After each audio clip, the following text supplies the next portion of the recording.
তোমরা কেমন আছো?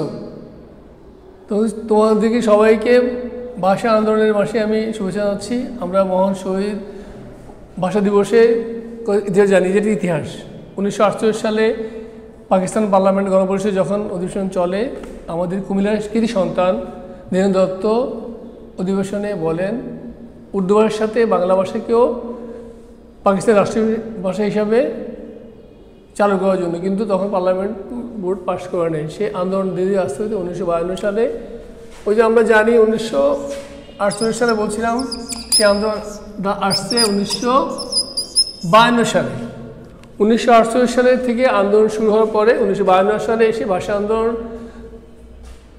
করার পরে পৃথিবীর এমন একটা কোনো দেশ নেই যে দেশে ভাষার জন্য সংগ্রাম করতে হয়েছে। ব্রিটিশদের শাসন 200 বছর শাসনের অবসানের পরে যখন আমরা পাকিস্তানিরা স্বাধীনতা লাভ করে, সেই পাকিস্তান থেকে স্বাধীনতা লাভ করার পরে পাকিস্তান নামে একটা দেশ গঠিত 1947 সালে। একটা পশ্চিম পাকিস্তান, একটা পূর্ব পাকিস্তান। 1948 সাল থেকে 1952 সালে যে আন্দোলনটা, সেটা ভাষা আন্দোলন, সেটা ইতিহাস।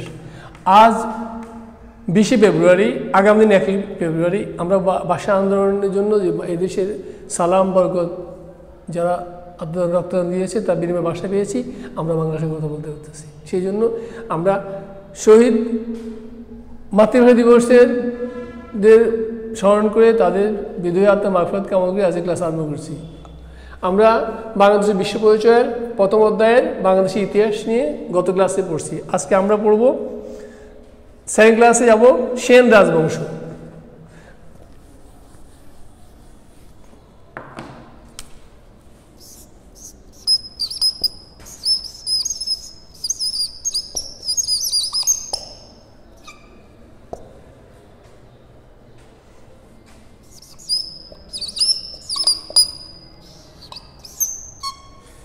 আমরা আগে বুঝলাম পাল বংশ, এখন আসবো সেন রাজবংশ। ছিল 1204।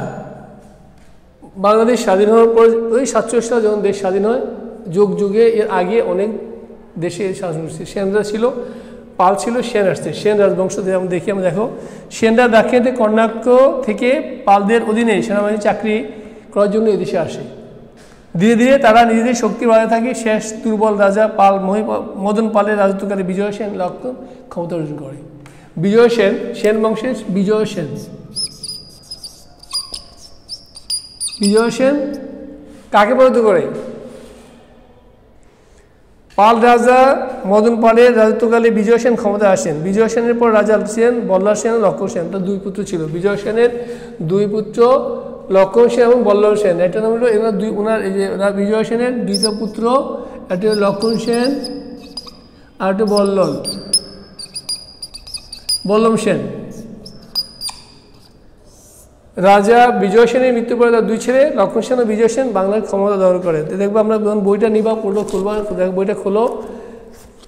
সেন রাজবংশ 1098 থেকে 1204 খ্রিস্টাব্দ পর্যন্ত তারা শাসন চলে। সেনরা দাক্ষিণাত্যের কর্ণাটক থেকে আসছে। দাক্ষিণাত্যের কর্ণাটক থেকে পালদের অধীনে সেনাবাহিনী চাকরি করার জন্য এদেশে আসে। আসার পরে শেষ দুর্বল পাল মদন পালের রাজত্বকালে তাদের ক্ষমতা, সেন রাজবংশ যখন ক্ষমতায় আসে 1098 সাল থেকে 1204 খ্রিস্টাব্দের ক্ষমতা ছিল। তাদের সেনের 2 ছেলে বল্লভ সেন এবং লক্ষণ সেন। লক্ষণ সেন বৈষ্ণব সম্প্রদায়ের অনুযায়ী ছিলেন। সেনরা ধর্মকর্মের বিষয়ে যত্নবান ছিলেন। লক্ষণ সেনের কাছ থেকে তুর্কিবীর ইখতিয়ার উদ্দিন মোহাম্মদ বিন বখতিয়ার খলজি নদিয়া বিজয় করেন। মুসলিম আসতে সেনদের পর থেকে, এই শাসনের পর থেকে বাংলায় মুসলিম রাজত্ব কায়েম হওয়া আরম্ভ হয়। সেন থেকে আসে তুর্কি সৈনিক, তুর্কি বীর ইখতিয়ার উদ্দিন মোহাম্মদ বিন বখতিয়ার খলজি। ইখতিয়ার উদ্দিন মোহাম্মদ বিন বখতিয়ার খলজি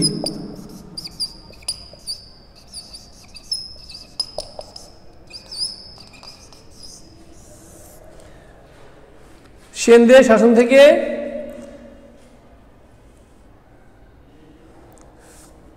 ইখতিয়ার উদ্দিন মোহাম্মদ বখতিয়ার খলজি নদিয়া জয় বাংলাদেশে মুসলিম শাসনের সূত্রপাত এবং কিছুদিনের মধ্যে সমগ্র বাংলাদেশ মুসলিম শাসনের বিস্তার লাভ করে। তাহলে আমাদের বাংলাদেশের স্বাধীন হয়েছে, আমরা নব বাংলাদেশের স্বাধীনতা 47 সালে পেয়েছি কার থেকে? পাকিস্তান থেকে। এর আগেও বাংলাদেশি সেনরা ছিল, ওখানে রাজত্ব করছে। রাজত্ব পরে আসে মহম্মুদ্দিন বখতিয়ার খলজি লক্ষণ সেনকে প্রভাবিত করে বাংলা মুসলিম শাসন। প্রাচীন বাংলাদেশে আর্থসামাজিক, সাংস্কৃতিক ও ধর্মীয় জীবনের প্রবৃত্তি সম্পর্কে খুব বেশি জানা যায় না। সীমিত সাহিত্য ও প্রশ্নতাত্ত্বিক সূত্র থেকে কিছু তথ্য পাওয়া যায়। আমরা পরবর্তী পাঠগুলিতে প্রাচীন বাংলাদেশের আর্থসামাজিক, সাংস্কৃতিক, ধর্মীয় বিষয়ে জানব। এখন আমরা আসবো পার্ট 6-এ। তাহলে আমরা আগে পড়লাম কি বংশ ছিল? পাল বংশ পড়লাম, পাল রাজবংশ, তারপর আসলো সেন বংশ, সেন রাজবংশ। এই সেন রাজবংশ থেকে আস্তে আস্তে মুসলিম শাসনের, মুসলিম শাসক বাংলা রাজত্ব করা আরম্ভ করো। মুক্তিযুদ্ধের প্রথমকে ইখতিয়ার উদ্দিন মহম্মদ বখতিয়ার খলজি সেনকে প্রভাবিত করে মুসলিম শাসন বাংলায় প্রতিষ্ঠিত করে। এরপরে আসি আমরা দেখো বাংলার গৌরবগুলো কী ছিল, আমাদের বাংলাদেশের গৌরব।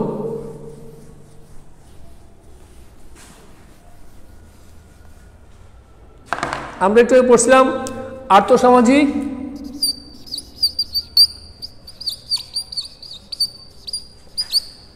রাজনৈতিক ও অর্থনৈতিক।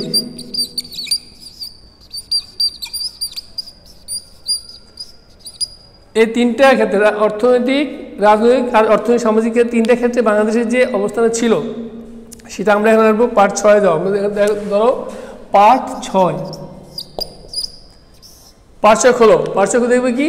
প্রাচীন বাংলাদেশের গৌরব, সমাজ, অর্থনীতি, ধর্ম, এগুলো ছিল প্রাচীন বাংলাদেশের গৌরব ঐতিহ্য। আর্থসামাজিক, রাজনৈতিক ও অর্থনৈতিক ক্ষেত্রে আসবে পার্ট 6। প্রাচীন বাংলাদেশের গৌরব, সমাজ, অর্থনীতি কী ছিল? কৃষিতে ছিল। প্রাচীন যুগে বাংলাদেশের অর্থনীতি ছিল কৃষি নির্ভর। কৃষি এমন জিনিস, আমরা যারা শহরে বাস করি আমরা কৃষক বলতে পারি না, আসলে কৃষি এদেশের মূল প্রাণকেন্দ্র। কৃষি এমন একটা জিনিস, আমরা যে ভাত, রুটি, যত কিছু খাই আসে কোথেকে? কৃষকে।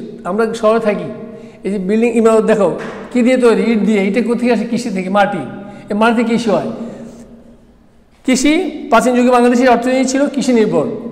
এই সময় কৃষিতে উদ্ভিদ ছিল, ধান ছিল প্রধান ফসল। প্রচুর আখ উৎপন্ন হতো। আখ থেকে উৎপাদিত গুড়, চিনি খেতে। এখন আমরা চিনি, দুইটা চিনি খাই, এখন মার্কেটে লাল চিনি আর সাদা চিনি। যে চিনিটা লাল চিনি সেটা আখ থেকে আসে, সে প্রাচীনকাল থেকে দেশে উৎপন্ন হতো। আমাদের এই বাংলাদেশ ছিল কৃষিতে পরিপূর্ণ উদ্ভর। আমরা আমাদের দেশের লোকগুলা যা চাষ করতো, খাওয়া দাওয়ার পরে আবার উদ্ভিদ থাকতো।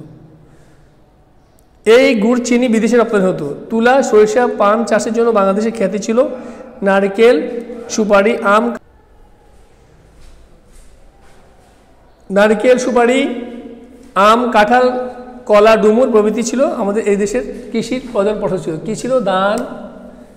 ধান ছিল আমাদের কৃষির, ধান, সুপারি, নারিকেল,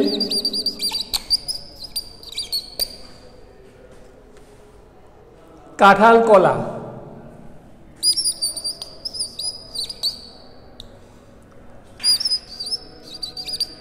ডুমুর, এই ফুলটা আমরা দেখি না কেন? ডুমুর, এই দেখো, ধান, সুপারি, নারিকেল, কাঁঠাল, কলা, ডুমুর, এগুলো ছিল আমাদের কৃষির মেন ফসল ছিল। এরপর আমরা আসো কুটির শিল্প। আগে গেল কৃষি, গেল প্রথম গেল প্রাচীন যুগে। প্রাচীন বাংলাদেশের গৌরব ছিল কি? কৃষি গেল। তারপরে আসি আমরা কি আসো দেখো, কুটির শিল্প।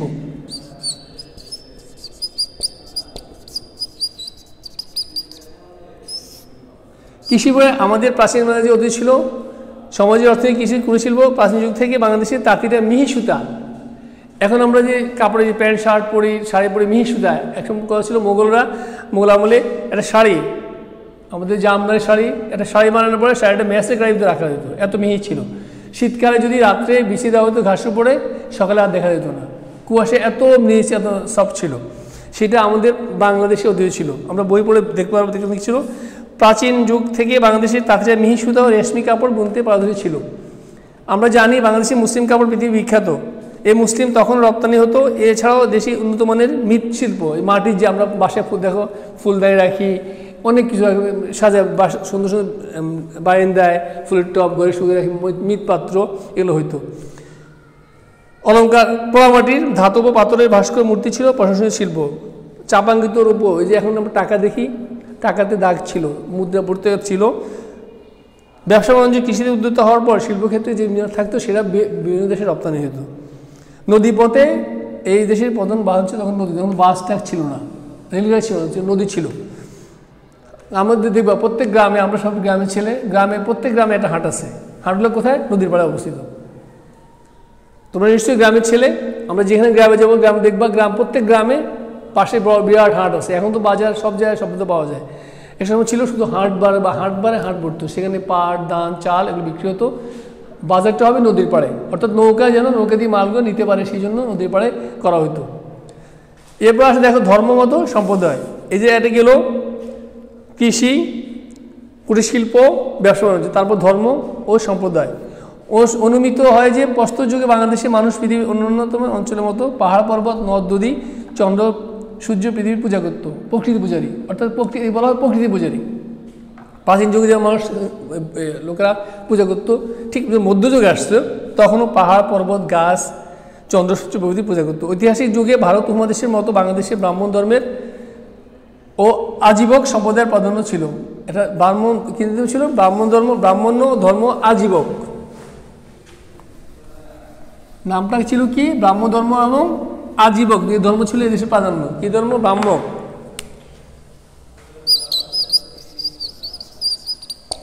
আজীবক, এই যে ধর্মের প্রাধান্য ছিল আগে এই দেশের প্রাধান্য ছিল। প্রাচীন বাংলাদেশে জৈন ধর্ম প্রচারিত ছিল, তবে দীর্ঘ সময় বৌদ্ধ শাসনের পৃষ্ঠপোষকতায় বৌদ্ধ ধর্মের প্রাধান্য লাভ করে। পাল সম্রাটগণ বৌদ্ধ ছিল, কিন্তু প্রজাতির অধিকাংশ ছিল ব্রাহ্মণ্য ধর্মমতে। সম্রাট ধর্মপাল ধর্মীয় সম্প্রীতি নীতি গ্রহণ করেন। রাজকীয় উচ্চ পদে অধিষ্ঠিত দেখা যায় ব্রাহ্মণদের। ধর্মপালের প্রধানমন্ত্রী ছিলেন একজন ব্রাহ্মণ, তার পরিবারের 3 পুরুষ ধরে পাল শাসনের সঙ্গে জড়িত ছিল। তৎকালীন একাধিক তাম্য শাসনের ব্রাহ্মণ্য মন্দির নির্মাণের ভূমিদানের কথা জানা যায়। ব্রাহ্মণ্য বৌদ্ধদের মধ্যে কোনো বিরোধ ছিল না। ধর্মীয় সম্প্রীতি পাল যুগে সমাজ জীবনের বিশেষ বৈশিষ্ট্য হিসাবে বিবেচিত হয়। আজও বাংলাদেশের ধর্মীয় সম্প্রীতি সহাবস্থানে দেখা যায়। প্রাচীনকালে যেভাবে বাংলাদেশে সব ধর্মের লোক একসাথে থাকতো, বর্তমানেও হিন্দু, বৌদ্ধ, বর্তমান মুসলমান ধর্ম আমাদের দেশে আসছে, মুসলমান, হিন্দু, খ্রিস্টান, বৌদ্ধ আমরা সবাই একসাথে থাকি। একজনে আমাদের ঈদের অনুষ্ঠানে তারা আসে, আমরা এদের পূজা যাই। এই সম্প্রীতি এই বাংলাতে মানুষের ধর্মীয় সম্প্রীতি সহাবস্থান প্রাচীন যুগ থেকে ছিল, এখনও আছে, মধ্যযুগে ছিল, আমরা আশা করি আগেও থাকবে। তাহলে আমরা আমাদের প্রাচীন বাংলাদেশের গৌরব, সমাজ ও অর্থনীতি, ধর্মে আমরা পড়লাম কি একদম ছিল সমাজ,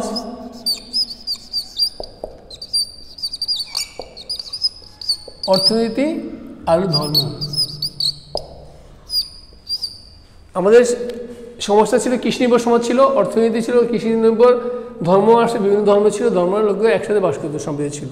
এরপরে আসি আমরা আসবো নেক্সট আসো পার্ট 7। সেখানে কি আছে? প্রাচীন বাংলাদেশের গৌরব, পার্ট 7।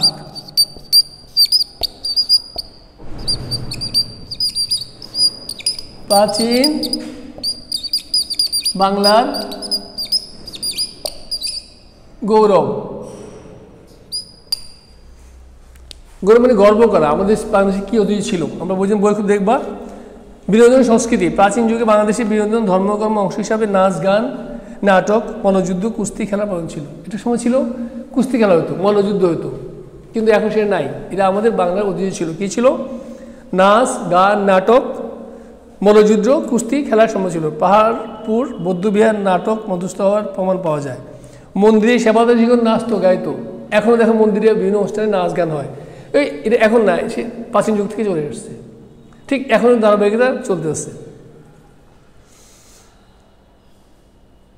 হ্যাঁ, এটা প্রাচীন বাংলাদেশের গৌরবের কী ছিল? বিনোদন ছিল, স্থাপত্য ছিল। বিনোদনের কী ছিল? বিভিন্ন পূজা মণ্ডলে নাচ গান হতো, নাচ গান, নাটক, এগুলা প্রাচীন বাংলায় ছিল। এবার স্থাপত্য দেখা আসো। উগাড়ি বটেশ্বর ও পণ্যনগরে ইট নির্মিত স্থাপত্য। উগাড়ি বটেশ্বর কি আমরা জানবো যে নরসিংদী জেলার 2টি পাশাপাশি গ্রাম নাম উগাড়ি বটেশ্বর, সেখানে প্রাচীন বাংলার নিদর্শন পাওয়া যায়। কথিত আছে সম্রাট ধর্মপাল একাই 50টি বৌদ্ধবিহার নির্মাণ করেছেন। 8ম, 9ম শতকে নির্মিত তার স্থাপন অমর সমিতিগুলো নওগাঁ জেলায় সম্পূর্ণ মহাবিহার নামে পরিচিত। 8ম শতকে, যেখানে চিন্তা করো আমরা আমাদের দেশে নির্মিত হয় অবস্থিত জেলাগুলো মোহরপুর, পাহাড়পুর বৌদ্ধবিহার,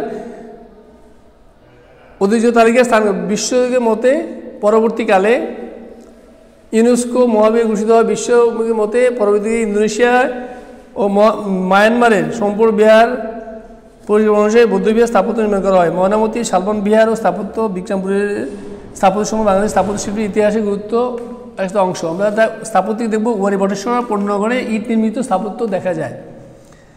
স্থাপত্য নওগাঁ জেলার সোমপুর বিহার বৌদ্ধবিহার পৃথিবীর এই যে দেখবে সোমপুর বইতে আছে দেখবা দুটো বিহারটার সোমপুর মহাবিহার নওগাঁ আর শালবন বিহার আমাদের কুমিল্লাতে। আমরা ঐতিহ্য আমাদের কুমিল্লায় শালবন বিহার আছে, শালবন বিহার আমরা দিকে দেখতে পাবো। তারপরে ভাস্কর মূর্তি শিল্প, এরপর আসবে কি দেখো ভাস্কর্য আর হলো মূর্তি শিল্প। এগুলো হলো প্রাচীন বাংলার গৌরব, বিনোদন, স্থাপত্য, ভাস্কর্য, মূর্তি শিল্প, এগুলো ছিল আমাদের অতীত। তারপরে চিত্র আরেকটা আছে চিত্রশিল্প।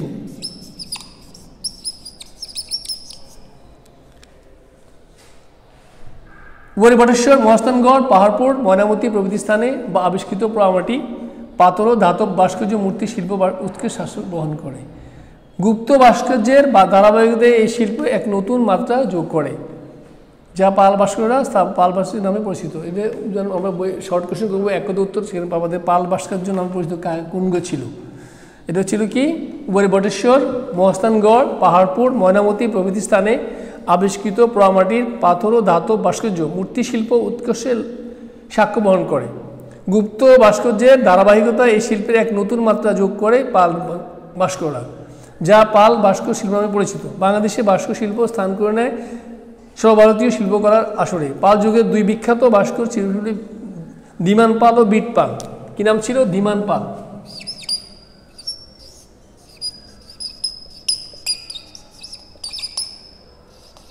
বিখ্যাত চিত্রশিল্পী একটা আমাদের ধীমান পাল, আর হইল বিট পাল।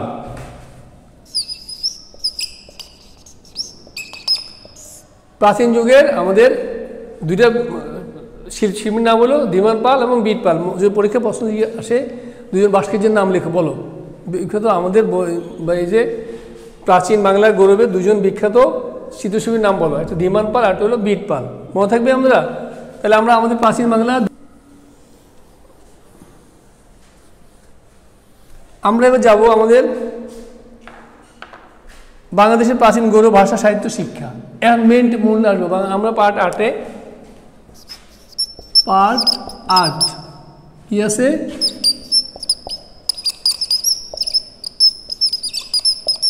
বাংলাদেশের গৌরব ভাষা সাহিত্য। মেইন দিয়ে আসবে গৌরব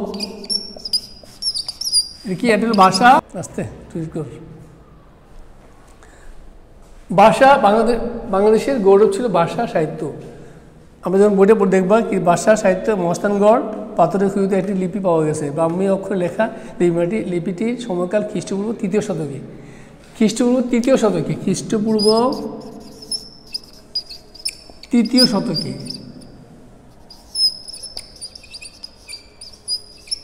একটা লিপি পাওয়া গেছে, সেটার নাম ছিল কি? মহাস্থানগড়ে পাথরে খচিত একটি লিপি পাওয়া গেছে, ব্রাহ্মীয় অক্ষরে লেখা লিপি, সময়কাল খ্রিস্ট 3য় শতকে। পাল ও সেন যুগের শাসকরা নিজেরাও পণ্ডিত ছিলেন এবং সাহিত্য চর্চা করতেন। তাদের সভাকবি ছিলেন। আগে সভা বসত, কবিরা কবিতা লিখত, গান সহিত, সেটা বিভিন্ন রাজাদের। এখন সে নাই, আমরা কালের পরিবর্তনে সে হারিয়ে ফেলছি, কিন্তু প্রাচীনকালে ছিল। পাল যুগের তাম্রশাসনের বিধৃত প্রশস্তি অংশে সংস্কৃত ভাষার চর্চার শৈল্পিক মানসম্পন্ন কাব্য রচনার স্পষ্ট প্রমাণ পাওয়া যায়। কবি সন্ধ্যাকর নন্দীর রাম রচিত। কবি সন্ধ্যাকর নন্দী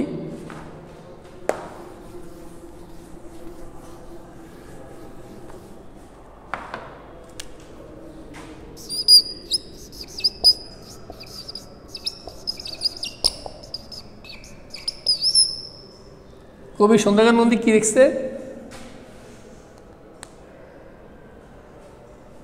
রামরচিত পাল যুগের প্রসিদ্ধ কাব্যগ্রন্থ। পাল আমলে রচনা করা হয় চর্চাপদ। আমাদের এই চর্চাপদ হলো প্রাচীন বাংলা ভাষার প্রাচীন নিদর্শন হিসাবে স্বীকৃত চর্চাপদ।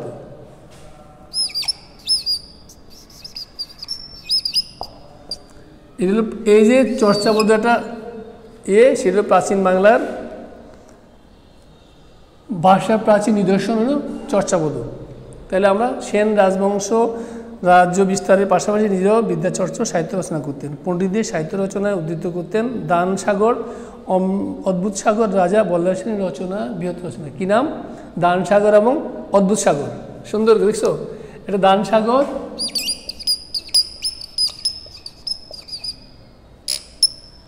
দান সাগর, আর কি নাম? আরটা হলো অদ্ভুত সাগর।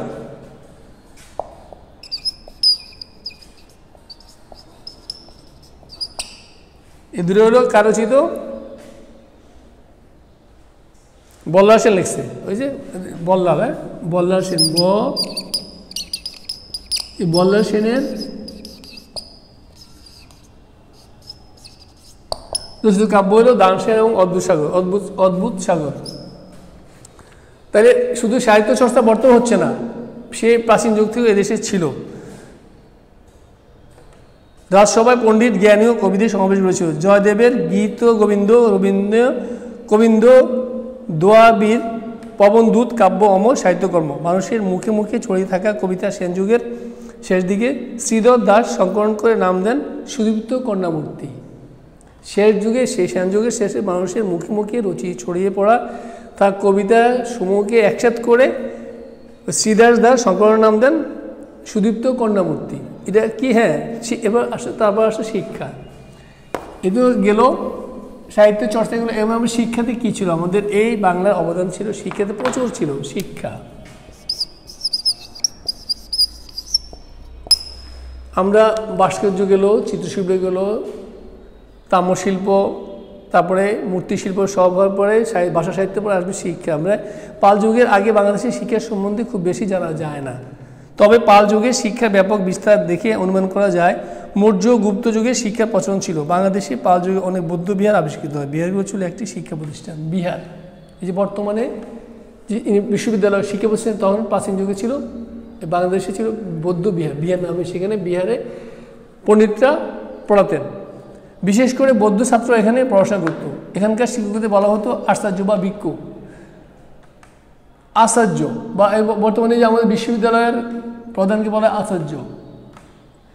একটা বিশ্ববিদ্যালয়ে একজনকে বলা হয় ভিসি বা চ্যান্সেলর, আর সব বিশ্ববিদ্যালয়ের প্রধানকে বলা হয় আচার্য। ঠিক তেমনিভাবে এই ভিক্ষুকদের বলা হতো, শিক্ষক বলা হতো আচার্য বা ভিক্ষু, আর শিক্ষকদের বলা হতো সমন।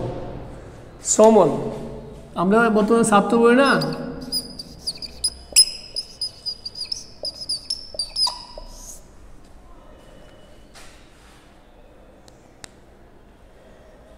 বর্তমানে ছাত্র তখন ছিল শ্রমণ, আর শিক্ষককে বলা হতো কি আচার্য বা ভিক্ষু।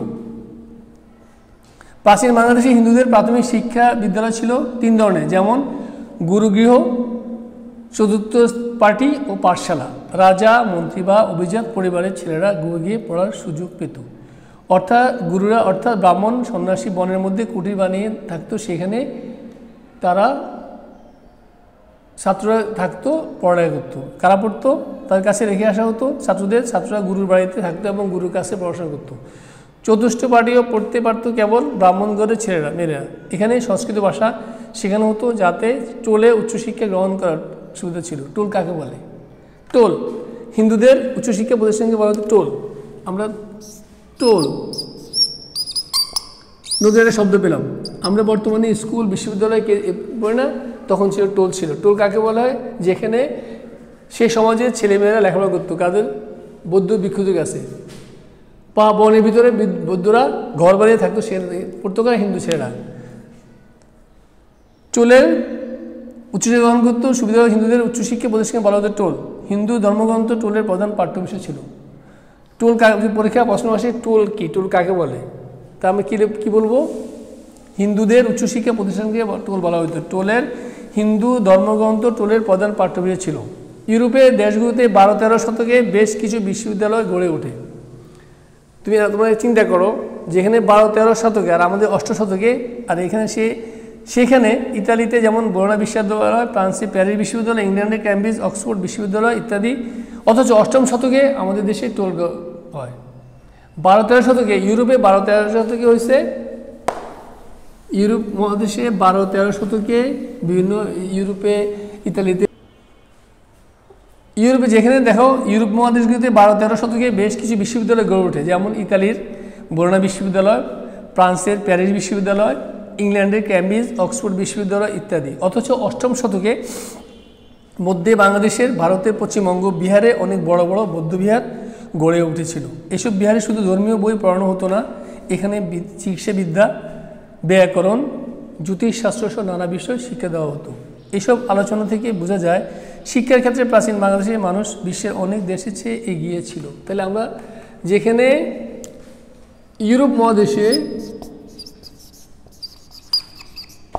ইউরোপে 12-13 শতকে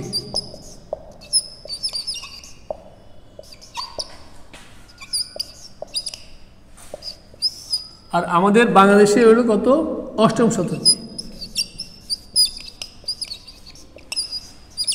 তো দেখো প্রায় 400 বছর আগে আমরা আমাদের দেশে এই শিক্ষা প্রতিষ্ঠান গড়ে উঠছে, যেখানে ইউরোপে 12-13 শতকে ফ্রান্সে ইতালিতে বিভিন্ন বিশ্ব অক্সফোর্ড ইংল্যান্ডে বিশ্ববিদ্যালয় হয়েছে। আর আমাদের দেশে 8ম শতকে আমাদের দেশে ভারত মহাদেশে ভারতের পশ্চিমবঙ্গ বিহারে অনেক বড় বড় বৌদ্ধবিহার গড়েছিল। এসব বৌদ্ধবিহারে শুধু ধর্মীয় পড়ানো হতো না, এখানে চিকিৎসাবিদ্যা, ব্যাকরণ, জ্যোতিষশাস্ত্র সহ নানা বিষয় শিক্ষা দেওয়া হতো। এসব আলোচনা থেকে বোঝা যায় শিক্ষার ক্ষেত্রে প্রাচীন বাংলাদেশের মানুষের বিশ্বের অনেক দেশের চেয়ে এগিয়ে ছিল। তাহলে আমাদের ইতিহাস অনেক পুরনো ইতিহাস, বাংলাদেশের ইতিহাস অনেক পুরনো। যেমন আমরা সাধারণত জানি 1947 সালে পাকিস্তান থেকে ইংল্যান্ড থেকে ইংরেজের শাসন থেকে বাংলাদেশ পাকিস্তানের স্বাধীন হয়, কিন্তু এর আগেও আমাদের ঐতিহ্য ছিল, অনেক প্রচুর ছিল। তাহলে এবার আসবেন দেখো, এই যে আমরা এবার আসলাম পার্ট 9 যে মধ্যযুগ, সব পুরান যুগ গিয়ে আসবে, আমরা চলে আসছি মধ্যযুগে পার্ট 9।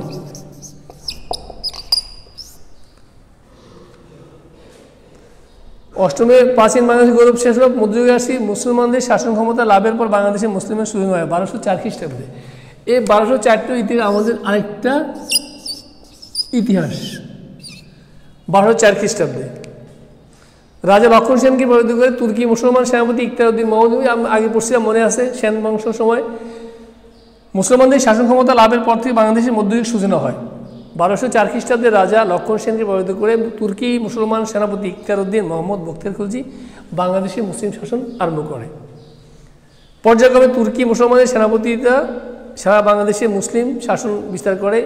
এর আগে ভারত মুসলিমদের শাসন প্রতিষ্ঠিত হয়েছিল। দিল্লির ছিল তাদের রাজধানী। দিল্লির সুলতানদের পাঠানো সেনাপতিরা বাংলাদেশের প্রশাসকের দায়িত্ব পালন করতেন। দিল্লি থেকে বাংলাদেশের দূরত্ব অনেক, যোগাযোগ ব্যবস্থা ভালো ছিল না, ধন সম্পদে ভরা দেশটিতে দিল্লির সুলতানদের অধীনে প্রশাসক হয়ে না থাকে স্বাধীনভাবে শাসন পরিচালনার ইচ্ছা শাসকদের দিল্লির সুলতানের বিরুদ্ধে স্বাধীনতা ঘোষণা করেন।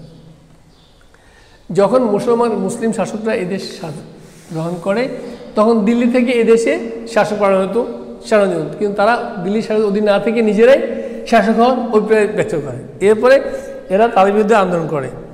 এই খবর দিল্লিতে গেলে বিদ্রোহী দমন করার জন্য সৈন্য পাঠানো হয়। এভাবে কখনো পরাজয় কখনো জয়ের মধ্যে দিয়ে চলতে থাকে, বাংলা স্বাধীনতা হয়ে যায়। এই স্বাধীনতা টিকে থাকে 1338 খ্রিস্টাব্দের থেকে 1538 খ্রিস্টাব্দ পর্যন্ত। ইলিয়াস শাহী ও হোসেন শাহী নামক দুটি শাসন পরিবারে স্বাধীনভাবে এই 200 বছর বাংলাদেশ শাসন করে। এর মধ্যে 1526 সালে দিল্লির সুলতানের শাসনের অবসান ঘটে। 1526 সালে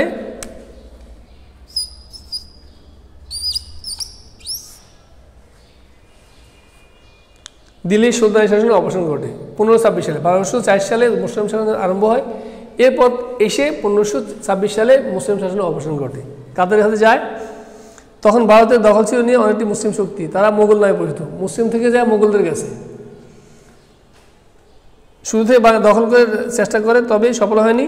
আফগান থেকে মুসলমানরা কিছু বাংলাদেশ স্বাধীনতা টিকিয়ে রাখার জন্য এদেশে আসে। আফগানদের বিখ্যাত নেতা শেরশাহ সুর মোগলদের হাত থেকে বাংলাদেশ রক্ষা করে। এভাবে বাংলাদেশ স্বাধীনের আফগান কার থেকে আছে? শেরশাহ থেকে, সেন বংশ থেকে নিয়েছে কি বখতিয়ার খলজি, তার থেকে আবার মুসলমানরা, তারপরে আফগানিস্তানের শাসকরা দেশে ক্ষমতা নিয়ে নেয়। পরবর্তী সম্রাট আকবরের দেশে বাংলাদেশ শাসন দখল কাজ কিন্তু করতে পারেন নাই। বাংলাদেশের বড় বড় জমিদাররা বলা হতো 12 ভূঁইয়া। তৎকালীন যারা বাংলাদেশের বড় জমিদার ছিল তারা বলা হতো 12 ভূঁইয়া। একটা প্রশ্ন আসতে পারে, 12 ভূঁইয়া কাকে বলে? 12 ভূঁইয়া, দেখো আমরা এই নতুন শব্দ পাচ্ছি। একটা আগে পেলাম টোল, এখন আসছে 12 ভূঁইয়া। টোল ছিল শিক্ষা প্রতিষ্ঠান, বারোভূঁইয়া ছিল বড় বড় জমিদারকে টোল বলা হতো, বাংলাদেশে বড় বড় জমিদার বলা হতো বারোভূঁইয়া। এই বারোভূঁইয়ারা একজোট হয়ে মোগলদের হাত থেকে বাংলাদেশ স্বাধীনতা টিকিয়ে রেখেছিল। শেষ পর্যন্ত মুঘল সম্রাট জাহাঙ্গীরের সময় 1610 খ্রিস্টে বাংলাদেশের মোগলদের অধীনে আসে। 1610-এ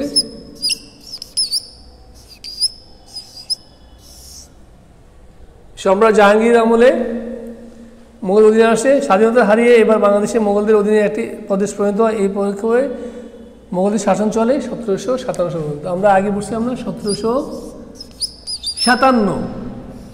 এরপরে আসবে আমরা 1947, তারপরে আসে 1971। আমাদের দেখছো বাংলাদেশের ইতিহাস কত সুদূর ইতিহাস ছিল। এদেশে মোগলরা, সেনরা, আফগানরা অনেক শাসন করে আসছে। মুঘল সম্রাট শাহজাহান পরে আসছে নবাব সিরাজউদ্দৌলা 1757 সালে। এই 1757 সালটা বাংলাদেশে প্রতিষ্ঠা, আমরা এখান থেকে সাধারণত পড়ে থাকি। সম্রাট নবাব সিরাজউদ্দৌলার পতনের পরে ইংরেজরা 200 বছর শাসন করে, 700 সালে আবার ইংরেজ চলে যায়। এরপরে আমরা আবার মুক্তিযুদ্ধ করে 1971 সালে বাংলাদেশে চলে আসি। এরপরে আমাদের আসবে আধুনিক যুগে বাংলাদেশ। আগে আমরা মধ্যযুগ ছিল, প্রাচীন যুগ ছিল, মধ্যযুগ ছিল, এখন আসবে আমরা লাস্টে আসবো আধুনিক যুগ। টপিক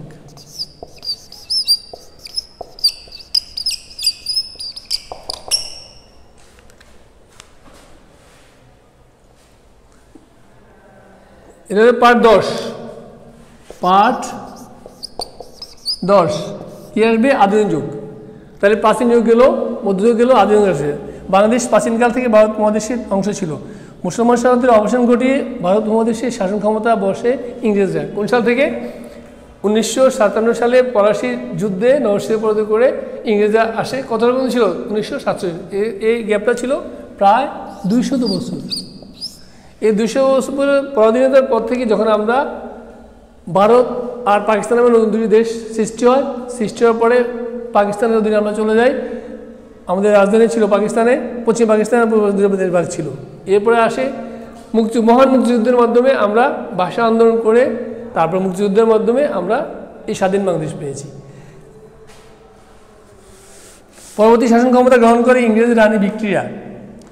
রানীর পক্ষে ইংরেজ শাসকরা ভারত মহাদেশে শাসন করতেন। এই বিদেশি শাসকদের মেনে নিতে পারেননি বাংলাদেশের মানুষ, তাই তারা বিভিন্ন পর্যায়ে ইংরেজ শাসনের বিরুদ্ধে আন্দোলন করে শেষ পর্যন্ত 1947 সালে ভারত উপমহাদেশ ছেড়ে চলে যেতে বাধ্য হয় আন্দোলনের মাধ্যমে। অর্থাৎ এই জাতি, আমরা যখন আমাদের এই অধ্যায়ে আমরা বাংলাদেশের ইতিহাস যখন পড়বো, জানবো, ইতিহাসে যে অধ্যায়টা বাংলাদেশ ইতিহাস পড়ুন একটা পরিণতি ছিল, সে 1757 সালের পর থেকে বর্তমানে 1947 সাল পর্যন্ত ব্রিটিশ শাসনের অবসান হয় 200 বছর। আমরা এই অধ্যায়ে বাংলাদেশের ইতিহাস প্রথম অধ্যায়ে পড়বো, পড়ার পরে পুরো বইটা সুন্দরভাবে পড়ে নেব, নিজেরা প্রশ্ন রেডি করবো আমাদের সাথে। আবার প্রয়োজনে আগামী ক্লাসে আমরা কিছু প্রশ্ন দেবো, রেডি করবো, যেটা এক কথা উত্তর হবে। এখন যদি কারো সমস্যা বলো, দেখো আমরা কি বাংলাদেশের ইতিহাস জানার জন্য কী পড়লাম, কীভাবে জানবো, ইতিহাস করতে আসলো। মোগল শাসনের অবসানের পরে নবাব সিরাজউদ্দৌলা পতন কত সালে? 1757 সালে। তারপরে ক্ষমতা যায় ব্রিটিশদের হাতে। ব্রিটিশের পর থেকে কারা ক্ষমতা নেয়? পাকিস্তানের শাসকরা। দুটো দেশ হয়, এটা পাকিস্তান আর ভারত নামে স্বাধীন দেশ লাভ করে। আমরা পাকিস্তানের অংশ হিসাবে পশ্চিম পাকিস্তান তারা থাকি, পূর্ব পাকিস্তান আমরা থাকি। প্রথম আন্দোলন ভাষা আন্দোলন হয় আমাদের। ভাষা আন্দোলনের পরে এই দেশের সালাম, রহিম, বরকত যা আত্মদান করে, তাদের রক্তের বিনিময়ে আমরা ভাষা পেয়েছি। মুক্তিযুদ্ধে আমরা দেশ পেয়েছি। প্রাচীন যুগের আমাদের এদেশে কী অবস্থা ছিল আমরা জানলাম। আধুনিক যুগে বাংলাদেশের অবস্থা আমরা জানলাম। ইতিহাস বই আমরা যখন বইটা পড়বো, দেখবো অনেক কোশ্চেন, তুমি নিজেরা পড়বা, পড়ে প্রশ্ন রেডি করবা। তোমাদের সাথে আবার প্রয়োজনে আবার ক্লাস নেবো। স্নেহের শিক্ষার্থীবৃন্দ, তোমরা ভালো থাকবা। যখন ঘরে বাইর হবা, আমার মতো মাস্ক পরবা, স্বাস্থ্যবিধি মেনে চলবা, নিয়মিত লেখাপড়া করবা। কোনো সমস্যা হলে আমাদের সাথে যোগাযোগ করবা, ক্লাস শিক্ষক বলবা। আমরা আগামী ক্লাসে তোমার সাথে প্রশ্ন রেডি করবো। খুদা হাফেজ, সবাইকে ধন্যবাদ। হ্যাঁ, ভালো থেকো।